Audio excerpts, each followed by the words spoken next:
Do you have a suggestion for a Rockstar Impact Podcast guest? Go to impactpodcast.com and just click Be a Guest to recommend someone today.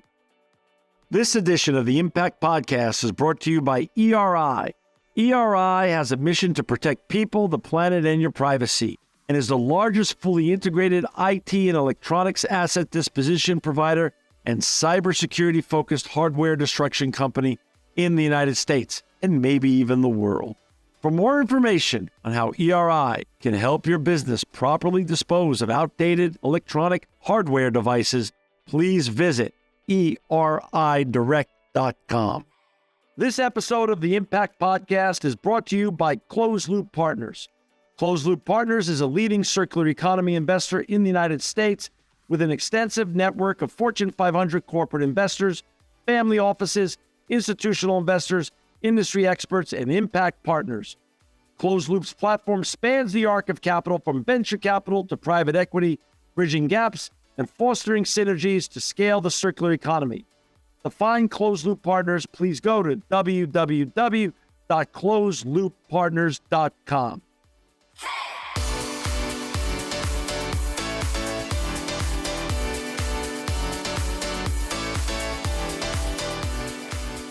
Welcome to another edition of the Impact Podcast. I'm John Shigarian, and I'm so honored to have with us today Efrem Bycer. He's the Senior Lead Manager for Public Policy and Economic Graph at LinkedIn. Welcome to the Impact Podcast, Efrem. So glad to be here. Thank you so much for having me. Hey, this is great. And I shared with you a little bit off the air, but shameless plug here for your great brand. I'm a huge Reid Hoffman fan. I'm a huge LinkedIn fan. It's really my go-to social media platform. It's where I'm most active, and I interrelate with more people. And I've had tremendous success with it over the years. So I can't say enough good things. So it's truly an honor to have you on today. And before we get talking about all the important topics that we're going to cover with regards to what you do at LinkedIn with your colleagues, I want to learn a little bit about you. I want our audience to learn a little about you. Efrem, where did you grow up and how did you get on this journey and who inspired you? You know, it's such an interesting, I look back on my life and it's so interesting to kind of end up where I am here. So I was born in Seattle and actually spent my childhood living all across the US. My dad worked in medical schools. And so, you know, there was only so many jobs before he had moved to the next medical school. So I lived in Seattle, Little Rock, Arkansas, Northern Virginia, just outside DC, and Vermont before heading in, going to Central New York for college and grad school. So when I ended up in San Diego, the real reason was after like 10 years in Vermont and Central New York, I just wanted to thaw out and like warm up before.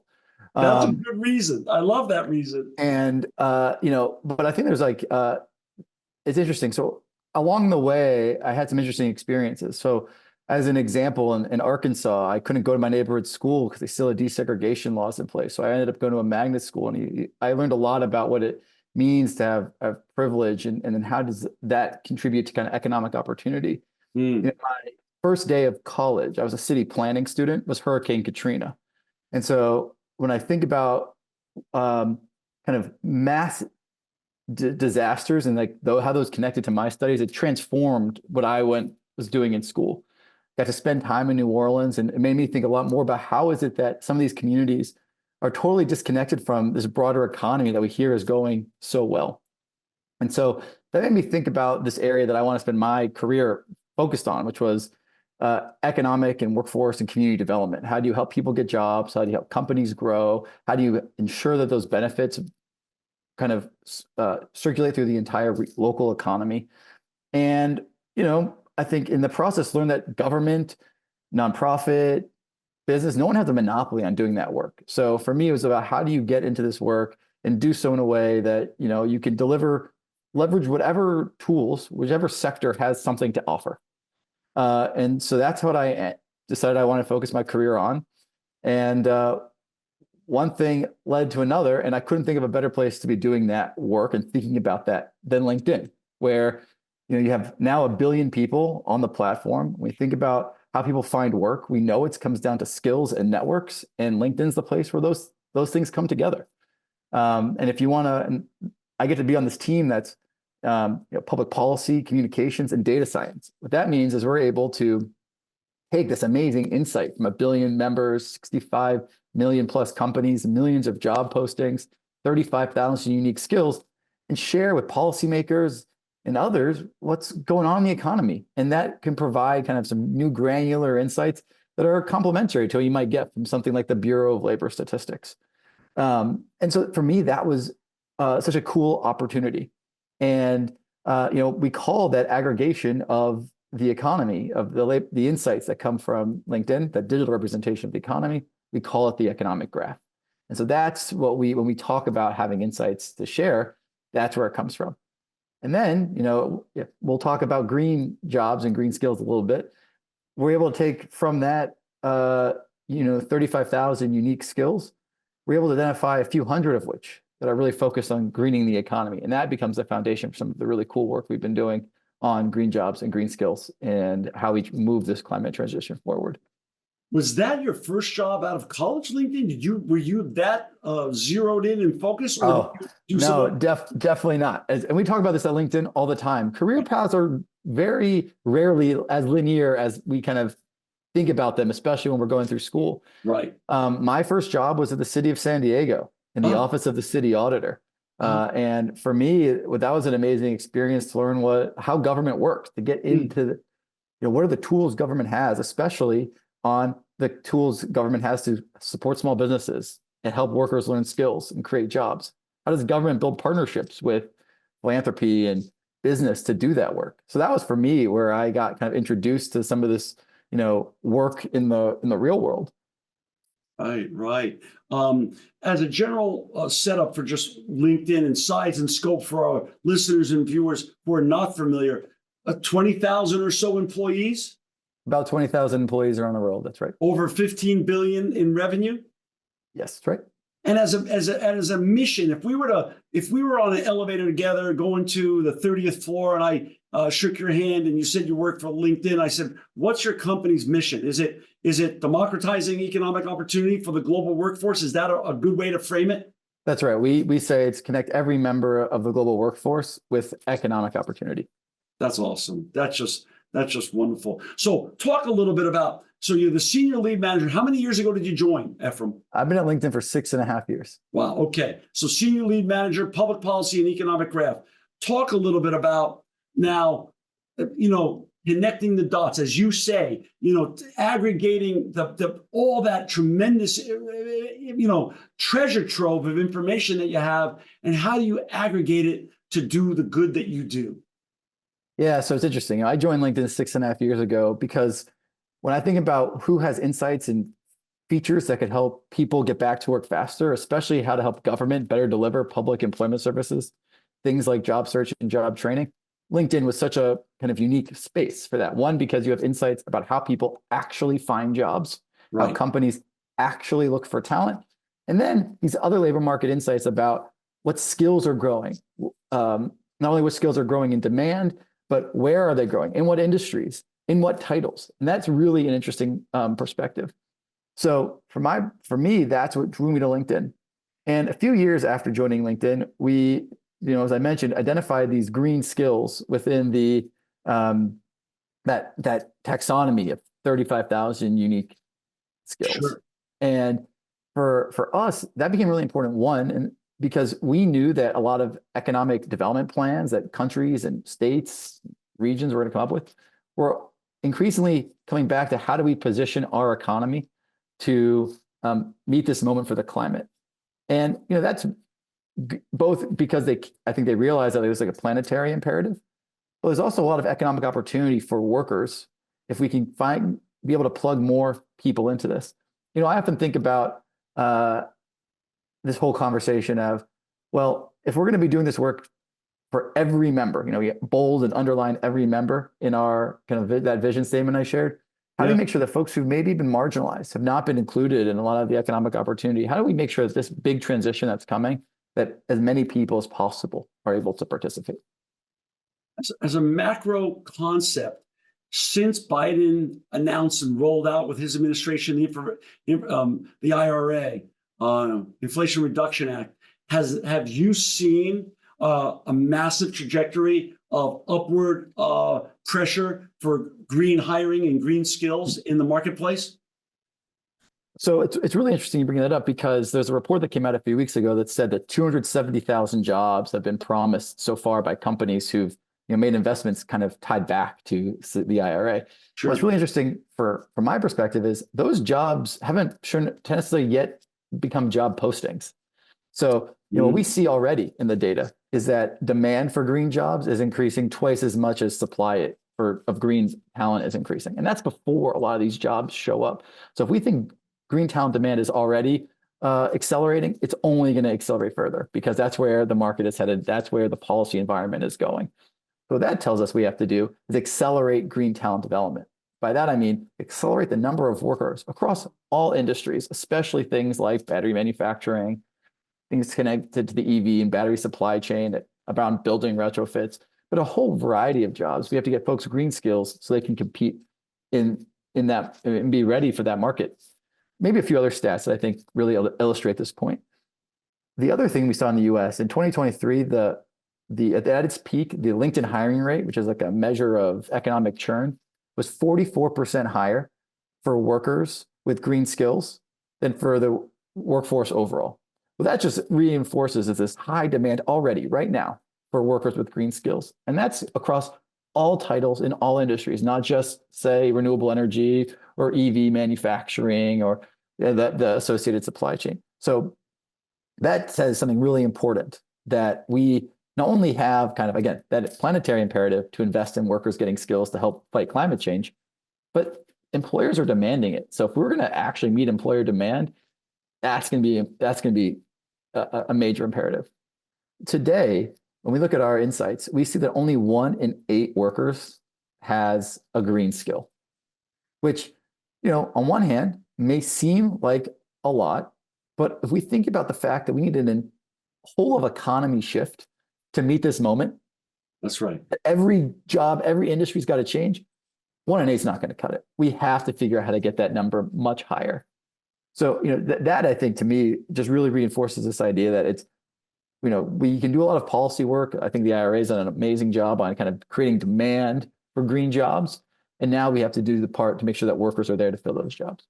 Well, since LinkedIn is a worldwide brand, what I also understand from other policy leaders that I've had on this show is the IRA is indicative of what we're doing here in the United States, but ancillary countries around the world are creating ancillary programs or already launched ancillary programs to the IRA. And therefore, the same needs are in the UK and in France and in Belgium and in Sweden. And so you must be seeing that same pull, not just here in the United States, but all around the world. This is a worldwide opportunity for both LinkedIn and for the economies at large that exist around the world. Absolutely. This is a global opportunity. This is something that everywhere is thinking about. One, they're thinking about all the industries they have today and how do they kind of prepare those industries for the future.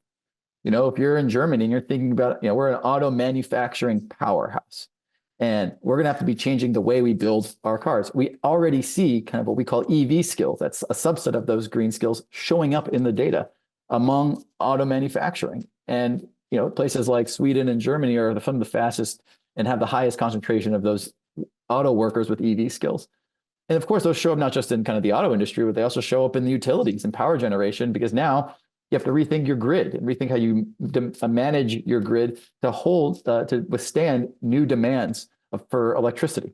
So that changes. So, and then you think about how in parts of Africa, who they are trying to develop kind of their economies for the first time, in the sense that they didn't have the industrialization, the time to kind of grow in the way that many kind of developed economies grew, that was heavily reliant on carbon and heavily pollutive. So now we got to also figure out, how do you help create and develop those economies that are innately and natively sustainable? So I think that's an important part. And then there's this other piece of it, which is there's a lot of industries that are going to be changing as this transition occurs. So how do we make sure those workers, the workers who upon whose backs our economy is built, we can think about, these are folks who work in mining, oil and gas. How do you ensure that those workers are well positioned for the future? And this is a big question. Like you said, since we're shifting from the legacy linear economy to the circular economy, the shifts are all over the place. No one's going untouched here. No one. This is a big trend. I think you're right, spot on. This is a trend that's going to show up everywhere. So one of the other stats that we have at LinkedIn is we can see kind of how jobs change over time, how all jobs change. And from between 2015 and 2030, we anticipate that the average job will see a 65% turnover in skills. So if you think about a job, any job being, let's say, the 30 most common skills for that title, we're expecting somewhere between 17 to 20 of those skills that were present in 2015 to be replaced by a different set of skills in 2030. What's driving those skills? What are the transitions? So one is digitalization, and Right. AI clearly is one of the kind of accelerants of that in the last 12 months. The next is this green transition. And so what we see is as every job is changing, the skills that are going to be required for that job are going to be increasingly digital and increasingly green. That's so fascinating. If you've just joined us now, we've got Efrem Bycer with us. He's a senior lead manager for public policy and economic graph at LinkedIn. To find Efrem and his colleagues at LinkedIn, go to www.linkedin.com. Efrem, when you talk about green skills, like a little while ago, when you said 1 in 8 right now, 1 in 8 employee, people in the job force have green skills. Can we go over definitionally what you mean by green skills?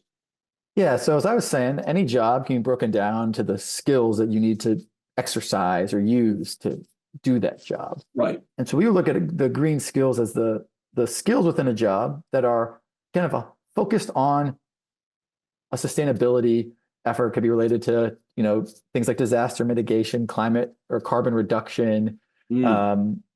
So, could be related to waste reduction, could be related to water, even public health. And you can think about some of the connections between climate change and public health.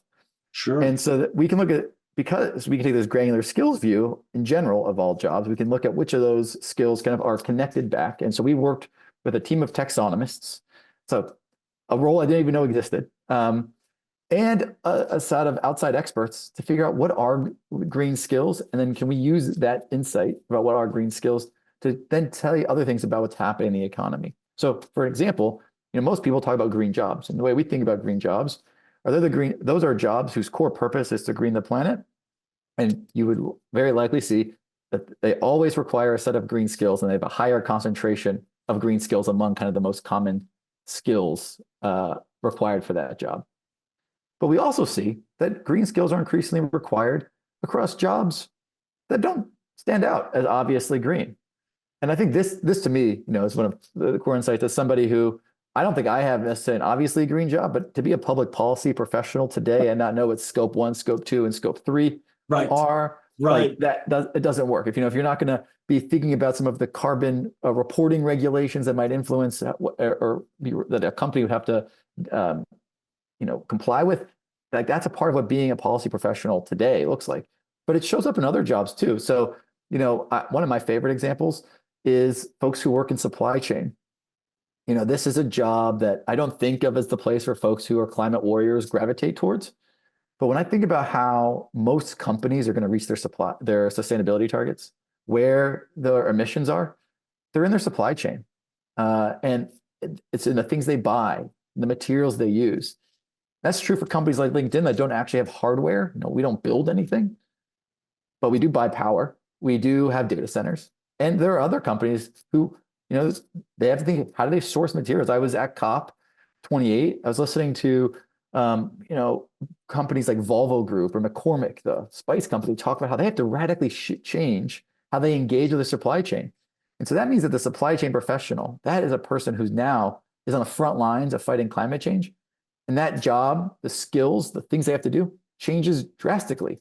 Not only in how they engage with their suppliers, but also because they have to think about tracking the carbon from each of those suppliers. Efrem, you're so spot on, because about 12 years ago or so, I was sitting in a meeting with one of our larger clients, and I truly embarrassed myself because he was explaining to me when I said, how did you become chief sustainability officer here? He goes, I used to be chief supply chain officer. I'm now chief supply chain officer and chief sustainability officer, because there's a logical nexus to both. And you are so spot on. Also, going to your point about, the hard and the soft of green skills. this is anecdotally, and again, we don't accept any advertising here on the Impact Podcast, nor am I a paid spokesperson for, for LinkedIn. But this is an interesting story that just happened to us recently. We were out on some other platforms, and it doesn't matter what other great job platforms. I'm sure they're all great. And we were having no luck filling a couple of positions. One was a customer service rep. And remember, we're a recycling company. We're one of the larger recycling companies in North America.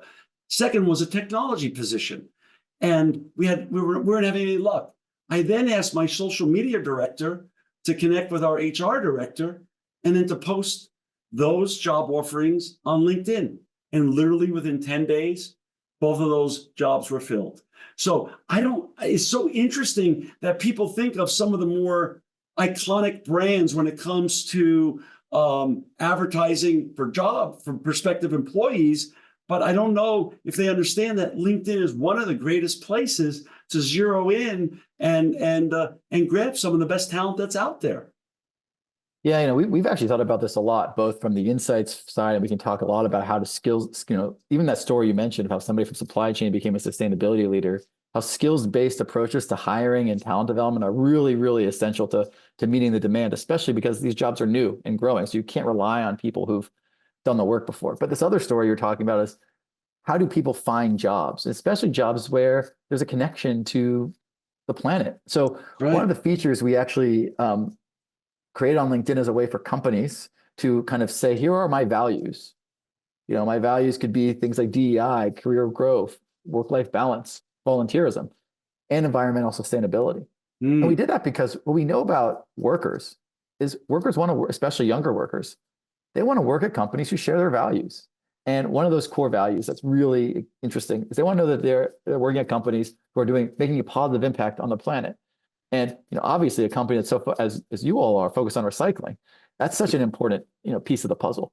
Right. And so we've seen that has been a major in something that drives interest in jobs, but also just sustainability as a topic is actually something that people on LinkedIn are really passionate about and excited about. And because they're having really thoughtful conversations on this. So I think to your point, yes, LinkedIn as like a job search platform and a talent, a way to find talent is great. But I think it's also being a place where people are learning from each other and they're finding new ways to kind of live out those values through how they spend their working hours. If you were giving a masterclass, Efrem, break it down to employers and to prospective employees, young people in the workforce looking to retool their resume and their skill set, as you said, to meet the new demand of both AI and technology and also green skills. What would be the masterclass advice you give to the two different subsets of groups there? Yeah, so I would really start by saying what we're actually talking about are skills. We have to focus on skills. So if you're a prospective job seeker, you're thinking about where should I go? It turns out that you may have a lot more of the skills for the jobs you want than you might think. And I would say the flip side of this is for employers, there are probably many more ways that people might represent having the skills for the job than their most recent title or their degree.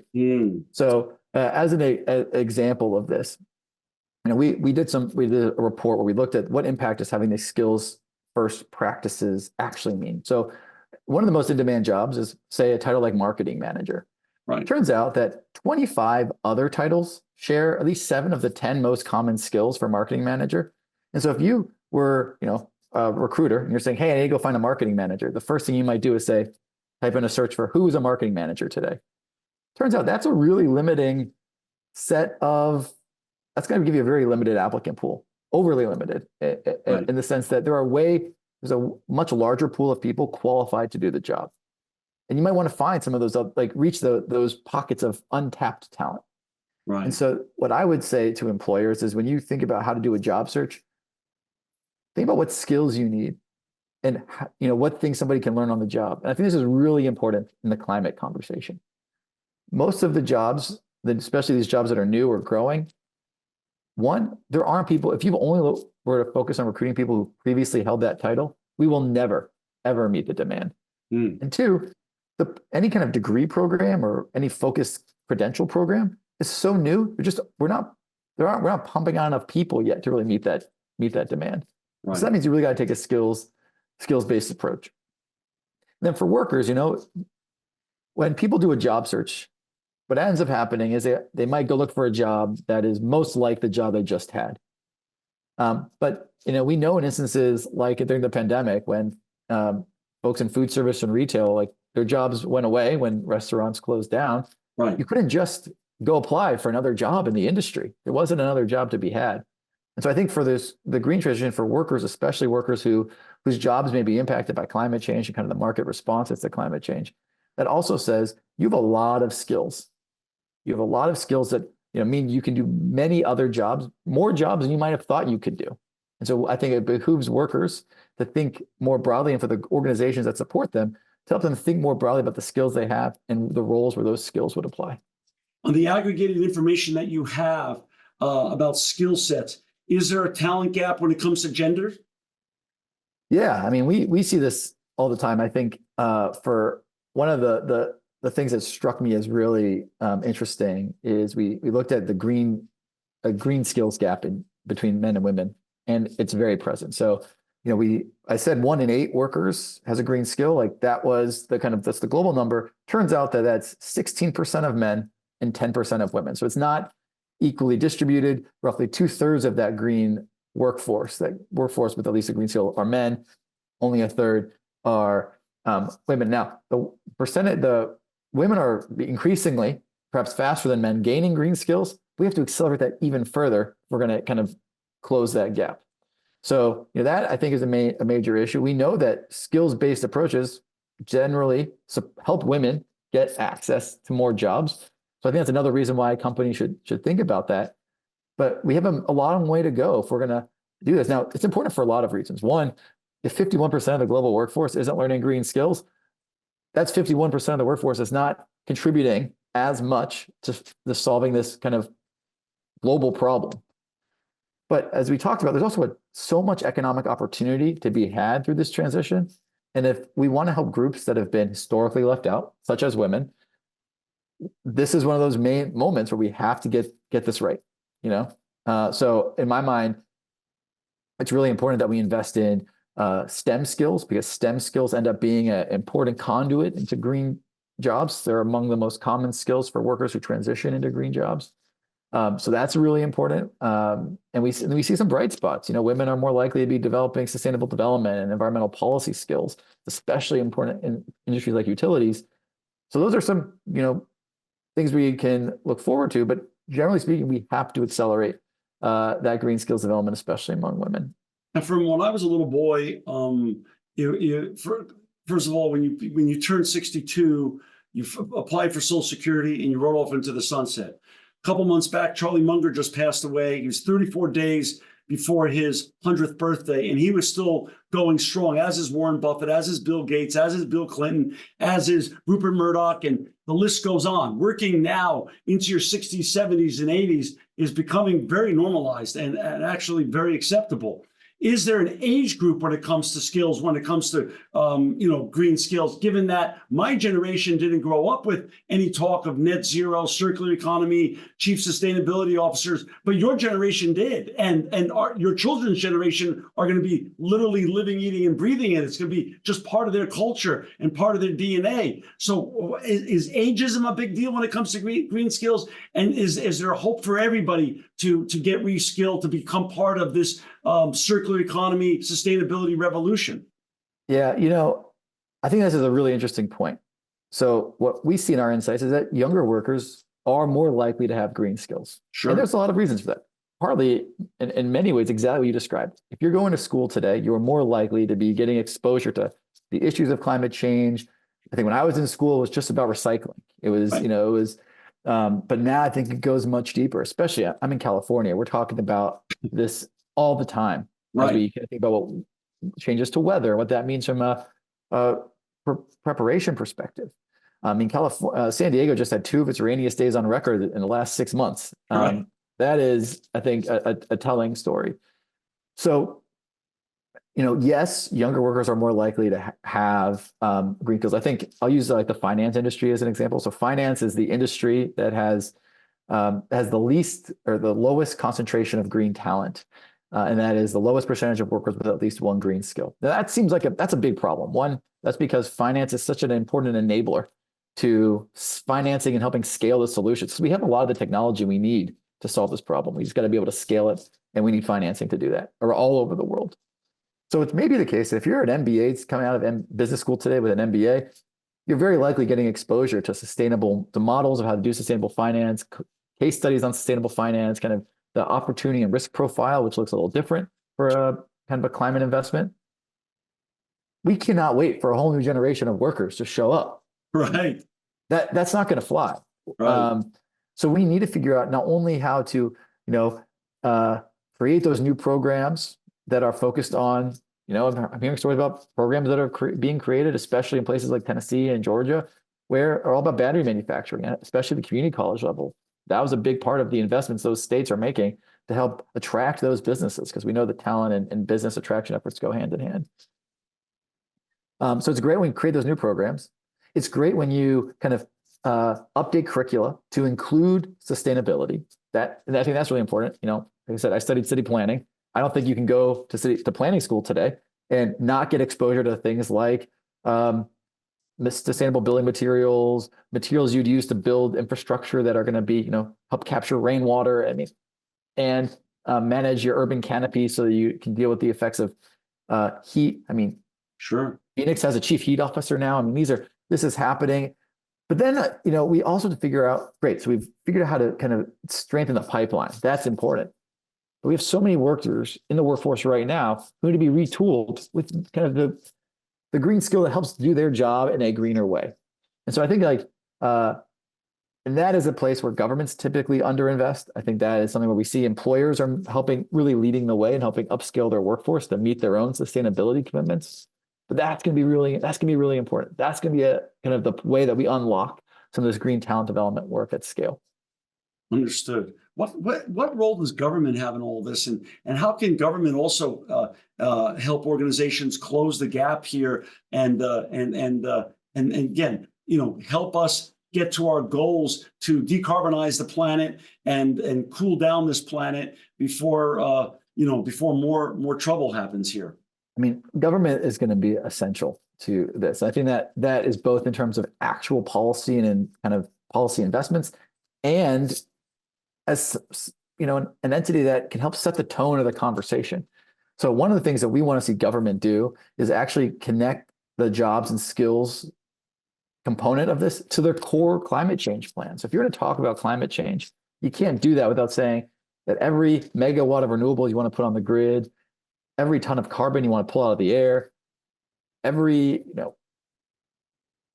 ton you want to divert from a landfill, everything you want to do requires somebody with skills and job to do the work. That's right. And so, from us, starting with when you write those plans, when you make those commitments, starting at things like the nationally determined contributions that countries commit to during processes like COP, when they're kind of in front of the whole world saying, here's what we're going to do, that as part of those commitments, they're saying, hey, we're going to invest in workers to help make this transition possible. And we're going to invest in the workers to make sure that if their jobs are negatively impacted through this transition, that we honor the way that they and their prior generations help build our economies by ensuring they're prepared to take advantage and access the economic opportunity of the future. So that's one thing that government gets to do. Government also, I think, as we've seen with policies like the IRA, they can help put investments and kind of move the market in such a way that it's going to create some of those jobs, accelerate some of the demand for those services. I put solar on my house in the last year. That's important. And every time we want to put solar on someone's house, somebody's got to not only be there to install it, but also somebody had to build and manufacture the panels, the inverters, all the pieces of it. So to me, that is a huge piece of it. Government has a major role to play. And the government also steps in when folks are going to lose their jobs. That's something that government often does. As we think about what those job training and job retraining programs look like, how do we ensure that we're also saying we know that green skills are going to be in demand, that if we're going to train somebody to be any job, that we say, how do we make sure that the part of that job that focuses on fighting climate change is part of the curricula that we spend public training dollars on, so that we're making sure, one, we're addressing this big issue, but probably most importantly and more transactionally, that we're actually preparing workers with the skills they need to succeed in those jobs, because as we see in our data, those green skills are increasingly required.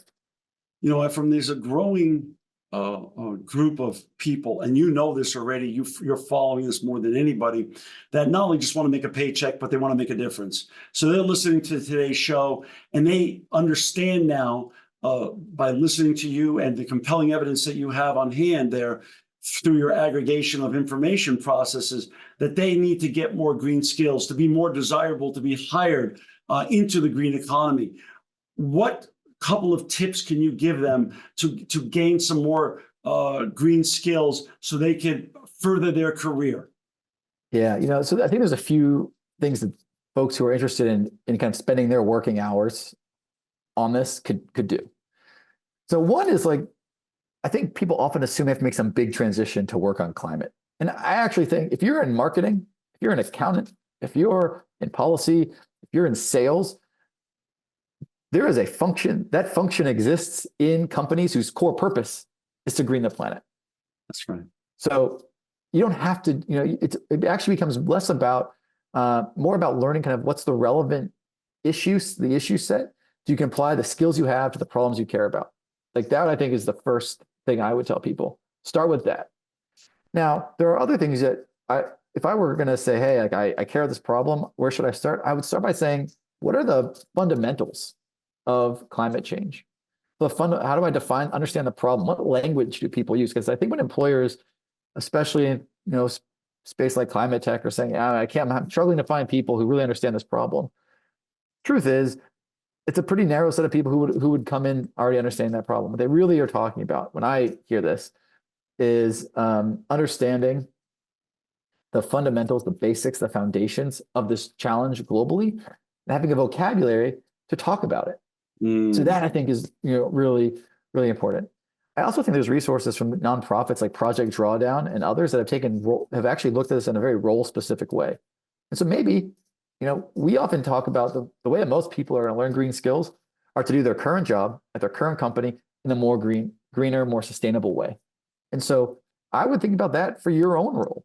Like and I would, there's a lot of resources. There's LinkedIn Learning, for sure, that would have some of those resources there. For example, if you want to learn about product design, sustainable design practices, how do you think about building circularity into the way you design a product from the very beginning? Those are skills. Those are some of those things you can learn on LinkedIn Learning. There are lots of other groups that I think are offering content for that. So I would kind of definitely point you in that direction.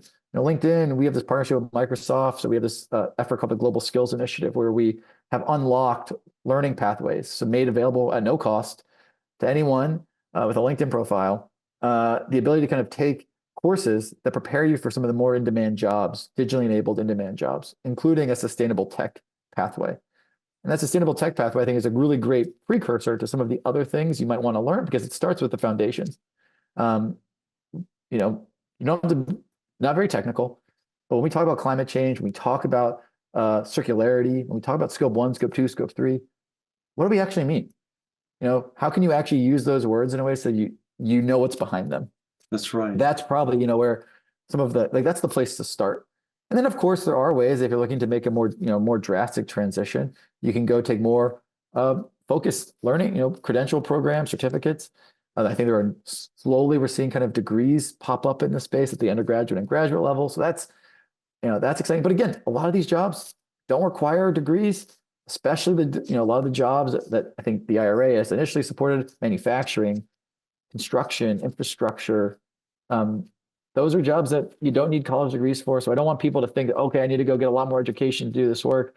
Right. It comes down to where can you learn those skills, regardless of the education, to be able to get in and do that work. And as you said, also the vernacular is just important. Understanding just the vernacular, so important. I think we talk about trust all the time. Right. And one of the ways that I think you're getting somebody who's really passionate about climate change, who's going to know that you, as a potential job seeker, are also passionate, is that you've done just a little bit of work to understand the problem. Right. If you're talking to a company that does geothermal, you probably spend some time understanding what are the issues that might be unique in the geothermal space. So that's probably what it looks like. That's the place to start. And then I think you can kind of, as you learn and unpack that set of challenges, you'll say, hey, Here's a thing I need to learn.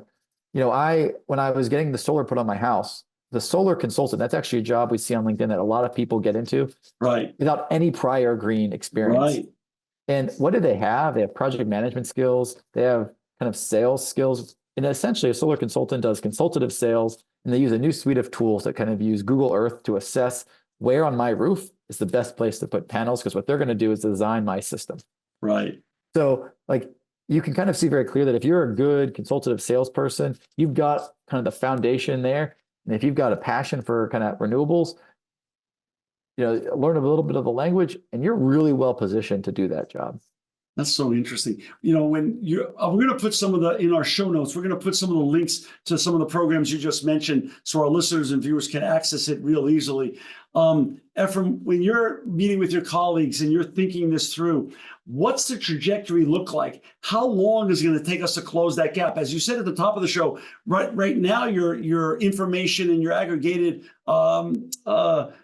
information shows that only 1 in 8 have the green skills necessary to go really tackle it in the job market. When do we go to 2? When do we go to 3 of 8? How does that trajectory look? Is it accelerating? Is it stalled? Where are we in that delta right now? Yeah. So, I mean, it's accelerating. Great. Which is good news. Yeah. It's not, I think what we would say is it's not accelerating as fast as demand. Right. That I think is great point. Great point. So, the good news is people around the world realize this is a problem. People around the world realize there's economic opportunity, jobs to be had if they can get into this space. The way I think about it, when COP28, there's this big promise. We should triple renewable energy production, to double energy efficiency. And I would say we also have to get out there and triple green talent, around the world. We have to really make strategic investments in helping workers learn green skills so they can apply those skills in a whole variety of titles. So we can't just, it's great. We need people working on renewable energy. We need people working on building retrofits. We need people working on batteries. These are the things that we hear about in the news all the time. We increasingly need people to know how to do reporting. That we hear a lot more about regulations around carbon reporting, emissions reporting. We hear a lot about those topics. But we need people to be thinking about this across all of their roles. So, for example, like one of the other jobs we talk about, it's like fleet manager. If you manage a fleet of vehicles and you're going to be a key person in any decision to move towards an all EV fleet and away from an internal combustion engine fleet. Well, what's it mean to run an EV fleet differently? What are the logistics challenges around charging rather than fueling that you have to think about? The maintenance requirements really different. I have an EV and I have a van, the Pacifica hybrid, which is part EV. Sure. And I had an issue with the charger once, and I took it in to get fixed, and they rebooted it. Like, it wasn't a hardware issue. It turns out it was just like a software issue. And so to be an auto mechanic today, to manage a fleet, it's like you're also an IT technician. So we think about a lot of these vehicles, they're basically computers on wheels now. And so I really think those are the types of transitions we need, both to meet this moment and to build every worker's confidence that they have a place in that new economy.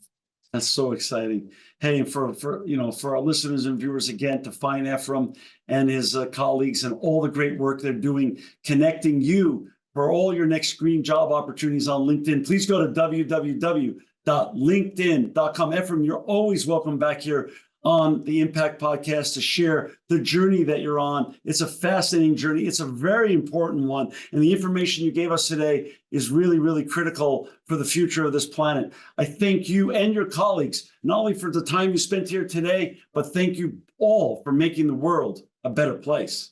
Absolutely. Thank you for having me. This edition of the Impact Podcast is brought to you by Engage. Engage is a digital booking platform revolutionizing the talent booking industry. With thousands of athletes, celebrities, entrepreneurs, and business leaders, Engage is the go-to spot for booking talent, for speeches, custom experiences, live streams, and much more. For more information on Engage or to book talent today, visit letsengage.com.